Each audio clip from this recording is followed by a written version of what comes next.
I thought I knew what betrayal felt like until my own daughter chose the man who abandoned her over the father who raised her. The irony isn't lost on me.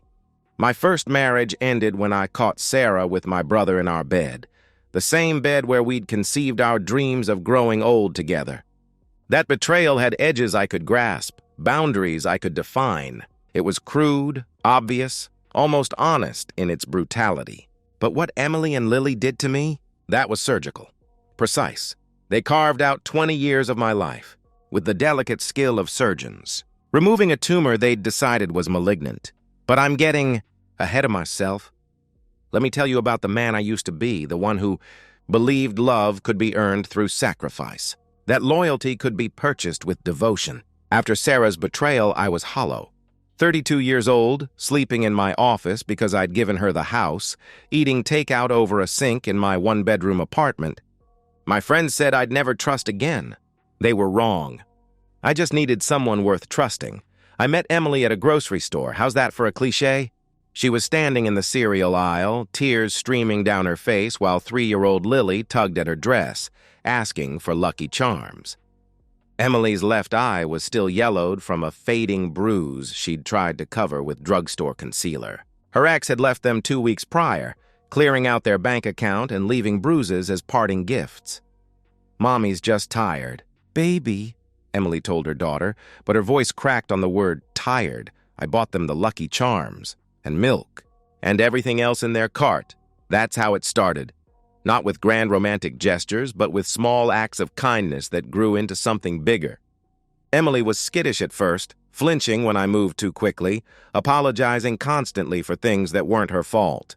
Lily watched me with those huge brown eyes, suspicious and protective of her mother in the way only a child who's seen too much can be.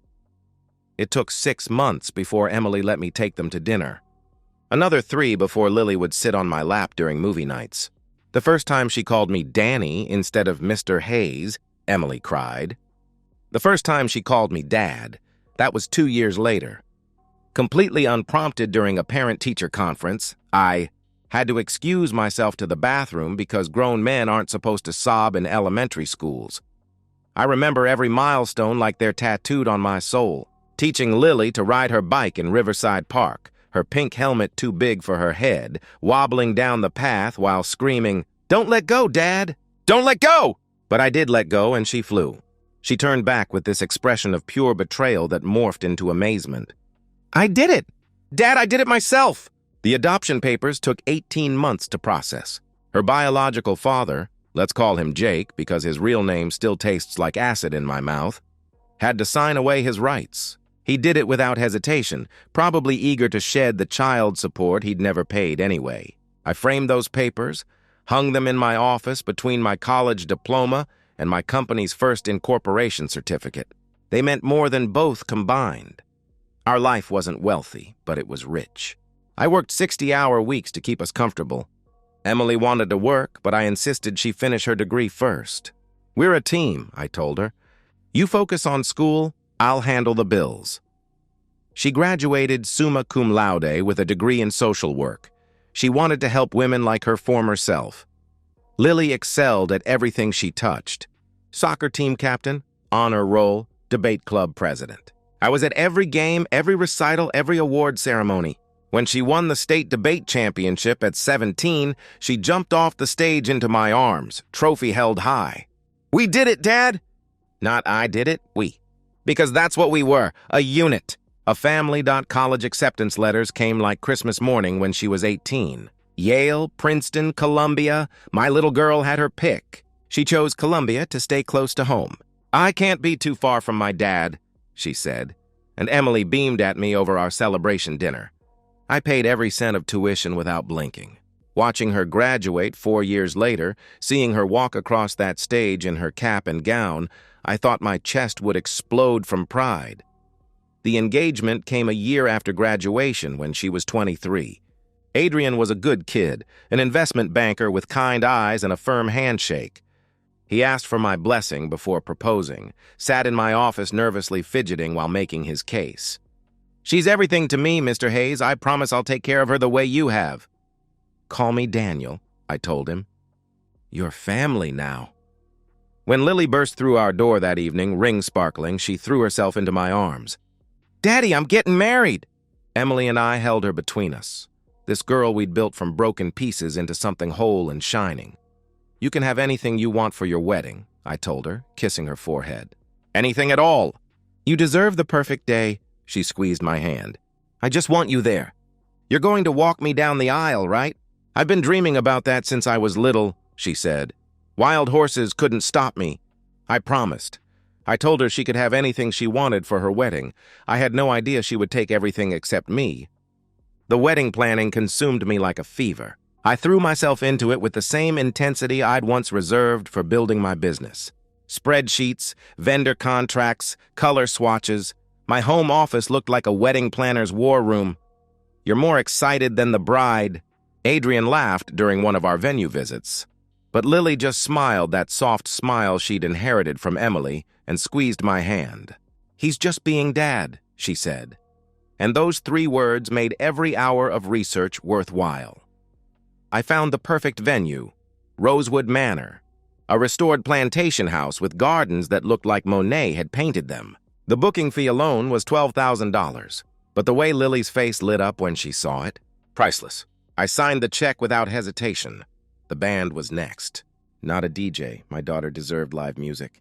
I tracked down Azure, a jazz ensemble that had played at the governor's inaugural ball. Their fee was astronomical, but they agreed to learn Lily's favorite songs. I imagined our father-daughter dance to "Isn't She Lovely?" the song I'd hummed to her during those early years when nightmares woke her. That's when I first noticed something was off. "We need to talk about the music," I told Emily over breakfast, showing her the playlist I'd assembled, especially the father-daughter dance. "I'm thinking, let's discuss it later," she interrupted, not meeting my eyes. "Lily has some ideas she wants to run by you." But Lily never brought up those ideas. Every time I mentioned the dance, she'd change the subject. "We have time, Dad. Let's focus on the flowers first," she'd deflect. Or, "Adrian wants to talk about the honeymoon. Maybe you could help with that?" The honeymoon, 2 weeks in Santorini. I'd booked the presidential suite at a clifftop resort, complete with a private infinity pool. The travel agent said it was where celebrities honeymooned. "Your daughter must be very special," she commented. "She is," I replied, booking the full package without checking the price. But the silences grew longer. The meaningful glances between Emily and Lily became more frequent. Phone conversations that ended abruptly when I entered the room. Emily started taking calls in the bedroom, door closed, voice muffled but tense. "Everything okay?" I'd ask. "Just wedding stress?" she'd reply. But her smile never reached her eyes anymore. There was the Thursday I came home early with lunch, Thai food from Lily's favorite place, to find them huddled over Emily's laptop, heads together in conspiracy. They slammed it shut when I walked in. "Dad!" Lily's voice pitched high. "You're home early!" "Thought I'd surprise my girls," I said, setting down the food. "What were you looking at?" "Wedding dresses?" "Something like that," Emily said quickly. Too quickly. The distance in their eyes should have been my warning. The way they'd grown careful around me, like I was a sleeping dog they didn't want to wake. But I was too deep in my fantasy of the perfect wedding, the perfect send-off for my perfect daughter. I started a wedding journal, documenting everything for posterity. "For your children," I told Lily, "so they can see how much their mother was loved." She cried when I showed her the first entries, but looking back, those weren't tears of joy. They were tears of guilt. The guest list was another red flag I missed. Emily kept adding names I didn't recognize. People from her side, she said, though I'd never heard her mention them in 20 years. When I asked about them, she was vague. Old friends who want to reconnect. "Isn't it nice that Lily's wedding is bringing people together?" she'd say evasively. "Who are all these people?" Adrian asked during one planning session. "I've never heard Lily mention any of them." "Mom's handling that side," Lily said, and something in her tone made Adrian look at me with concern. But I was too busy calculating catering costs to pay attention. The turning point came 3 weeks before the wedding. I was finalizing the photographer, a woman whose work had been featured in Vogue, when Emily asked if we could have a family talk that evening. "About the wedding?" I asked, excited to share the photographer's portfolio.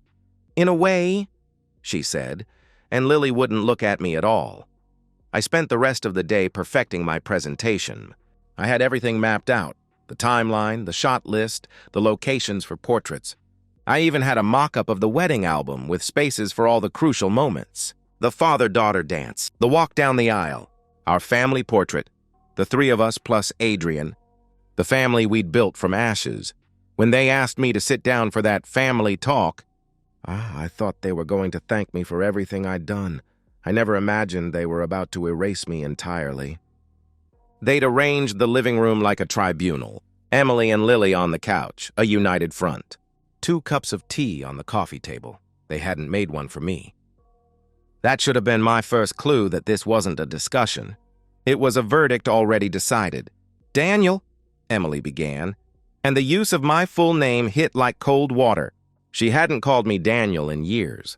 I was Honey, Babe, or just D. "We need to discuss something important about the wedding," she continued. Her hands were folded in her lap, knuckles white. Lily stared at her own hands, twisting her engagement ring around and around. The diamond I'd helped Adrian pick caught the light, throwing tiny rainbows on the wall, beautiful and sharp. "Whatever it is, we'll figure it out," I said, leaning forward. "Is it the budget? Because It's about Jake," Emily interrupted. The name hung in the air like a gunshot echo. Jake, the man who'd blackened Emily's eye. The man who'd abandoned 3-year-old Lily. The man whose parental rights I'd watched a judge terminate with obvious disgust. "What about him?" I managed to keep my voice steady. Lily finally looked up and her eyes were swimming with tears. "He reached out to me, Dad, 6 months ago," she admitted. 6 months. While I was booking venues, while I was tasting wedding cakes, while I was planning the perfect day for my daughter, she was reconnecting with the man who'd thrown her away like garbage. "He's changed," Lily continued, the words tumbling out like a rehearsed speech. "He's been sober for 5 years. He has a job, a family. He's sorry." "Sorry," I repeated, tasting the word, finding it bitter. "He's sorry."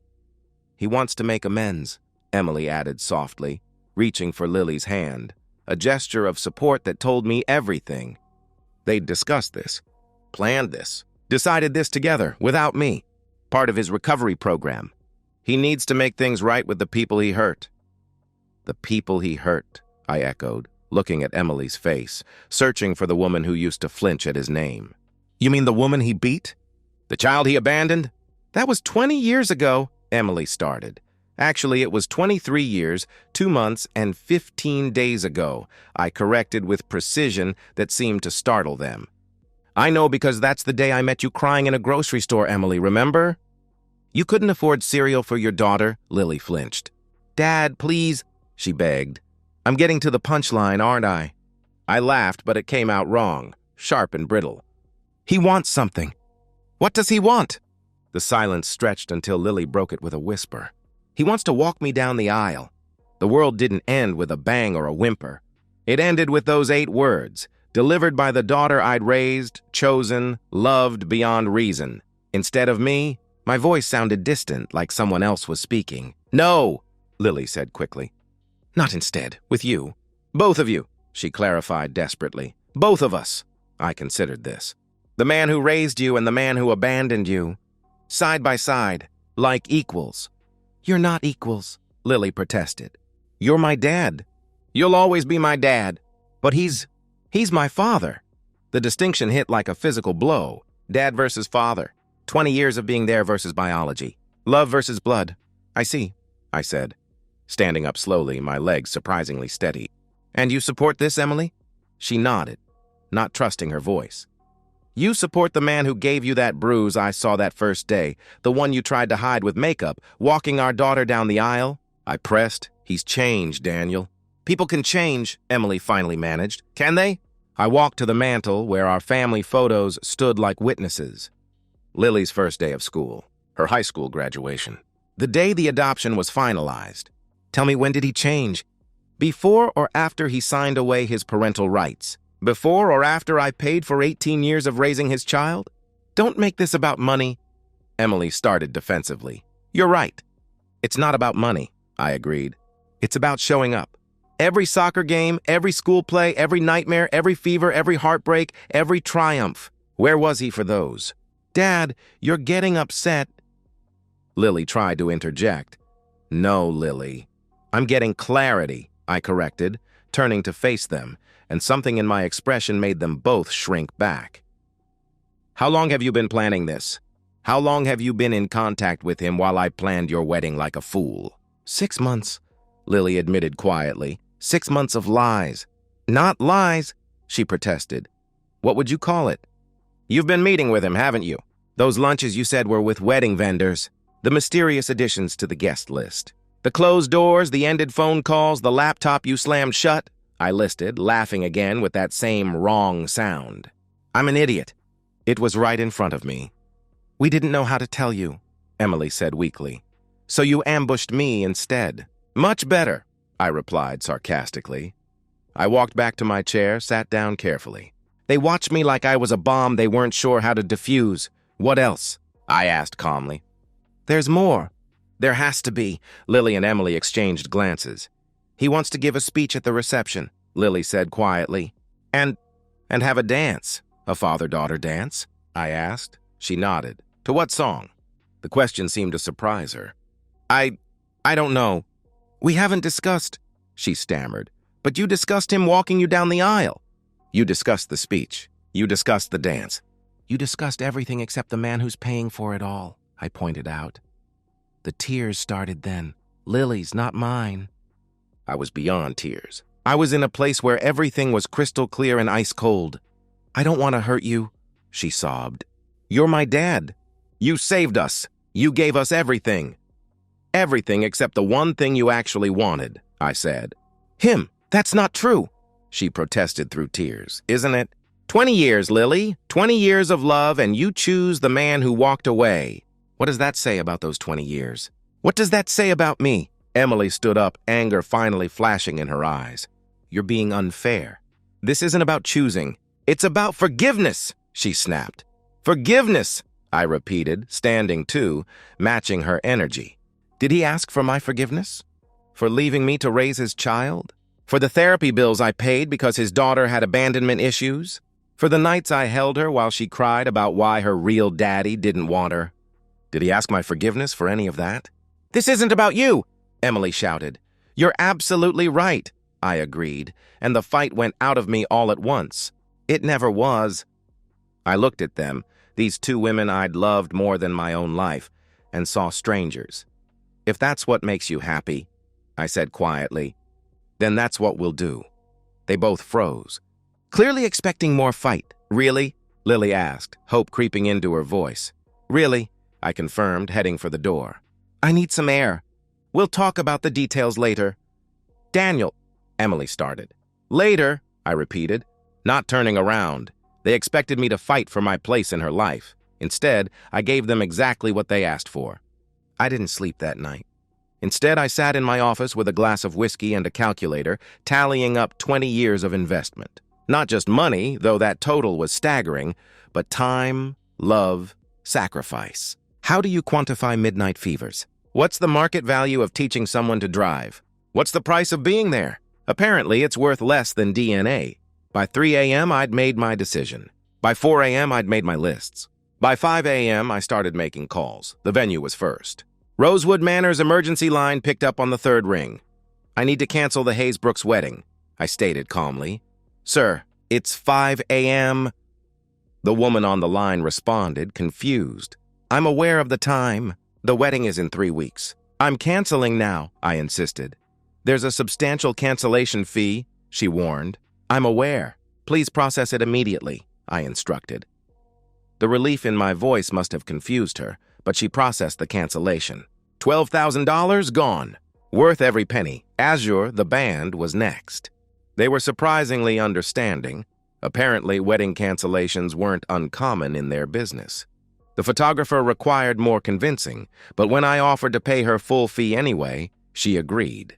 The florist, the caterer, the hotel block, the honeymoon suite in Santorini. One by one, I canceled everything I'd booked, everything I'd paid for, everything I'd lovingly arranged for a daughter who saw me as a placeholder. By the time Emily woke up at 7 a.m., I'd dismantled the entire wedding, but I wasn't done. I called my lawyer, Robert, who'd handled the adoption decades ago. "I need to know my options," I said after explaining the situation. "Jesus, Daniel." "I'm sorry," he responded sympathetically. "I don't need sympathy. I need information. The house is in my name. Emily's not on the deed. What are my options?" I pressed. "You can sell it. You can evict her with proper notice. You're not married, so there's no community property issue," he explained. "And Lily?" I asked. "She's an adult." "You have no legal obligations," he confirmed. "The wedding fund? If it's in your name alone, it's yours to do with as you please," he assured me. Perfect. The phone started ringing at 8 a.m. Emily first, then Lily, then Adrian. I didn't answer. Instead, I went to the bank. "I need to close an account," I told the teller, sliding over the wedding fund information. "The full balance?" she asked. "Every cent," I confirmed. $47,000. I took it in a cashier's check, then deposited it into my personal account, the one Emily didn't know about. The one I'd opened after my first divorce taught me the value of financial independence. The calls became frantic. Text messages flooded in. Emily. "The venue called. They said you canceled?" "What's happening?" Lily. "Dad, please call me. The photographer says she's not coming." "I don't understand." Adrian. "Mr. Hayes, Lily is hysterical." "What's going on?" I responded to Adrian only, "Ask Lily about her biological father. She'll explain everything."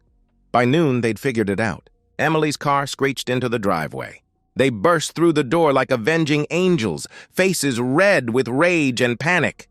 "What have you done?" Emily screamed. "I gave you what you wanted," I replied calmly from behind my desk. "You wanted Jake to be Lily's father. Now he can be. Fathers pay for weddings, don't they?" "You canceled everything." Lily sobbed. "The venue, the band, the flowers, everything." "Yes," I confirmed simply. "But you said—" "Last night you said it was okay," she wailed. "I said if that's what makes you happy, then that's what we'll do. And that's what we're doing." "Jake wants to walk you down the aisle?" "Perfect. He can walk you down whatever aisle he can afford," I explained. "The wedding is in 3 weeks," Lily cried out. "Then he better hurry," I suggested coldly. Emily stepped forward, rage radiating from every pore. "You vindictive bastard! This is about your ego," she accused. "No," I interrupted. "This is about consequences. You made a choice, both of you. You chose the man who abandoned you over the man who raised you. That's fine. That's your right. But choices have consequences." "I never said I didn't want you there," Lily protested desperately. "No, you just said you wanted him there more." "Walking you down the aisle? That's the father's role, Lily. The real father." "And you made it very clear that's not me," I clarified. "That's not what I meant," she insisted. "Then what did you mean? Explain to me how having 2 men walk you down the aisle honors the one who was actually there," I challenged. She couldn't, because there was no explanation that didn't confirm what I already knew. I was the consolation prize. "The participation trophy. The money," Emily said suddenly. "The wedding fund. We need that money." "What money?" I asked innocently. "Don't play games." "The $47,000 for the wedding," she demanded. "Oh, that money." "That's gone," I informed her. "Gone where?" she pressed. "Into my retirement account." "It seemed like a better investment than a wedding for ungrateful people," I explained. "That money was for Lily," Emily shouted. "No, that money was mine." "I saved it. I earned it. I was choosing to spend it on a wedding for my daughter. But since Jake is her father now, he can pay for his daughter's wedding," I corrected. "He doesn't have any money," Lily wailed. "Then maybe you should have thought about that before you chose him over me," I suggested. Emily pulled out her phone. "I'm calling a lawyer," she threatened. "Go ahead. Call Robert Steinberg. He's excellent." "Oh, wait, he's my lawyer. Has been for 20 years, I reminded her. "You can't do this," Emily said, but the certainty was draining from her voice. "I can and I have, but I'm not done," I announced, standing up and pulling documents from my desk. "This is an eviction notice. You have 30 days to vacate the premises." "You're kicking us out?" Emily's voice cracked. "I'm kicking you out. Lily's welcome to stay if she wants, but something tells me she'll choose to go with you. She's good at choosing people who haven't earned her loyalty," I clarified. "Dad, please," Lily started. "Don't call me that," I snapped, the words coming out sharper than I intended. You made it clear last night. I'm just the man who raised you. Jake's your father. You're punishing me for wanting to know my biological father, she accused. No, I'm setting you free to know him, without my money in the way, without my house, without my support. Just you and him, building that relationship you so desperately want, I corrected. Adrian had been silent until now, but he finally spoke. Mr. Hayes, with all due respect, this is extreme. Is it? I asked, turning to him. Let me ask you something, Adrian. If you and Lily have children and you raise them, love them, sacrifice everything for them, and then one day they tell you that some stranger who abandoned them deserves equal billing in their lives, how would you react? He didn't answer. The wedding can still happen, I continued. Jake can pay for it. Hell, he can host it in his backyard for all I care. He can walk Lily down the aisle, give a speech, have his dance. Everything you wanted, you can have. Just without me and without my money. This is cruel, Emily whispered. No. Cruel was planning this behind my back for 6 months. Cruel was letting me plan and pay for a wedding while secretly preparing to humiliate me. Cruel was choosing the man who hurt you both over the man who healed you, I countered.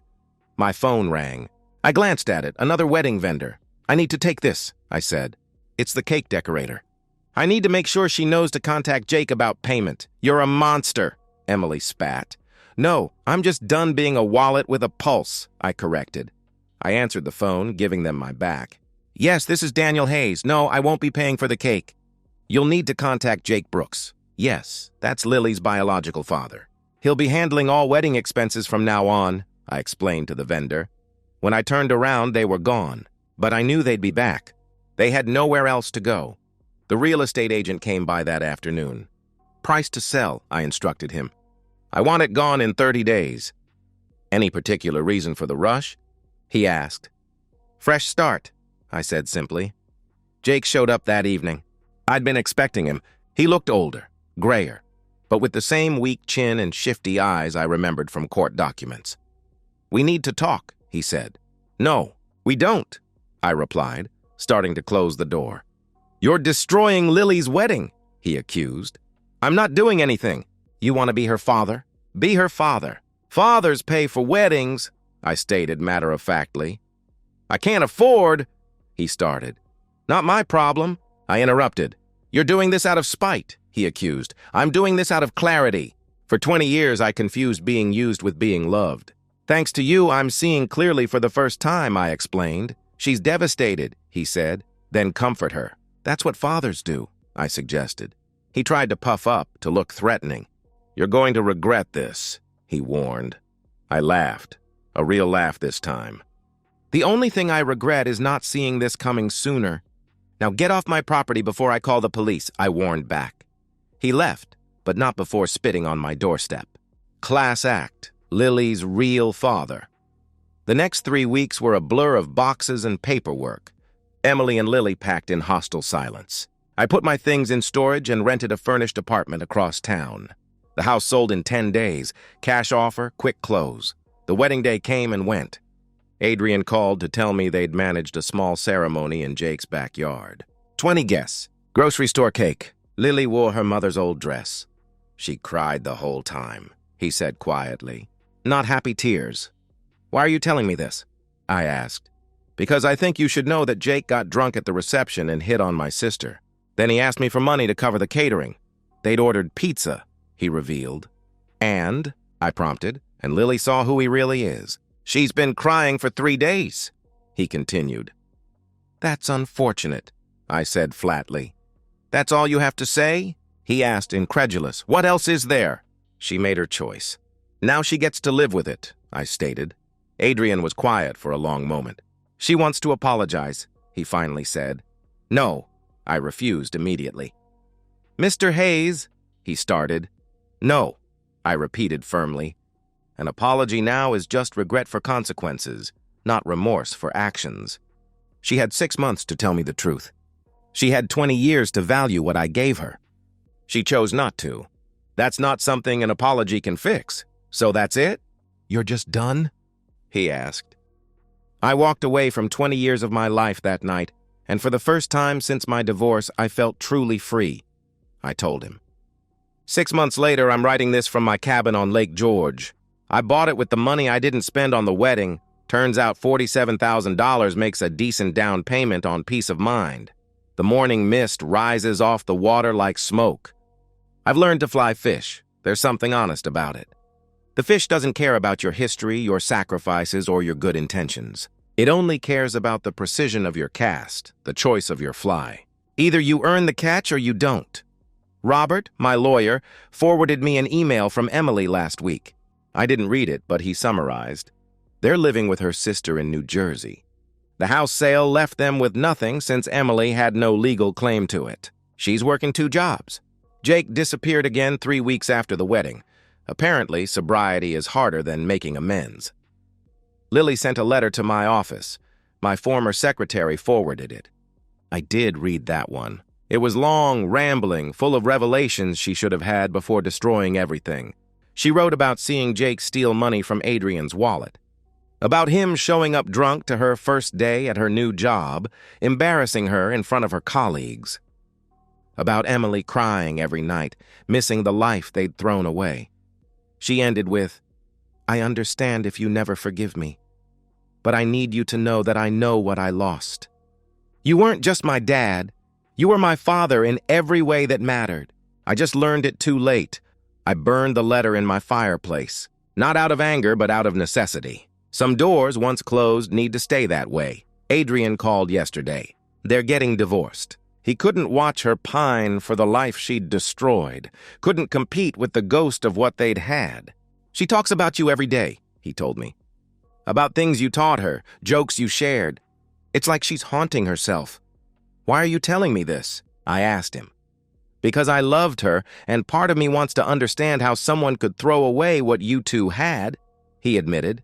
"When you figure it out, don't call me." I've stopped trying to understand. Some people don't recognize love until it stops feeding them. Some people can't value sacrifice until the well runs dry. And some people, I paused, watching an eagle dive for a fish. Some people are just broken in ways that all the love in the world can't fix. The sun sets differently here, quieter. Without the weight of unappreciated sacrifice, I sleep through the night for the first time in 20 years. I'm learning to cook for one. Turns out I'm pretty good at it when I'm not rushing home to people who were counting my money while planning my betrayal. There's a woman in town, Linda. She owns the bookstore. We have coffee sometimes. She doesn't know my story, and I like it that way. She thinks I'm just a retired businessman who likes Hemingway and takes his coffee black. Maybe that's all I am now. Maybe that's enough. Last week, I saw a father teaching his daughter to ride a bike in the town square. The little girl was about 4, the same age Lily was when I taught her. Same wobbling, same mixture of terror and determination. When she finally rode on her own, she screamed with joy, and her father ran behind her, arms outstretched, ready to catch her if she fell. I watched them until they disappeared around the corner. Then I went home and poured myself a whiskey, not to forget, but to remember. To toast the man I used to be, the one who believed love could be earned through sacrifice. He was a good man. He deserved better. I lost a wife and daughter that day, but I found something more valuable, myself. And myself? He knows now that real love doesn't require you to bankrupt your soul. Real love doesn't make you prove your worth every day for 20 years. Real love doesn't choose the person who hurt them over the person who healed them. Real love shows up. And when someone shows you they don't value your showing up, well, that's when you show yourself out. The lake is calling. The fish are biting. And for the first time in 20 years, I have nowhere else I need to be. That's not loss. That's liberation. And so, we've reached the end of today's story. Was it what you expected, or did it take a twist you didn't see coming? I'm curious to hear your thoughts.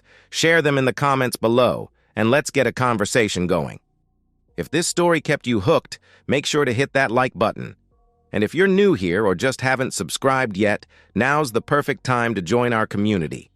I bring you fresh, captivating stories every day, so click that subscribe button and turn on notifications so you never miss out. Thanks for watching, and I'll see you in the next one.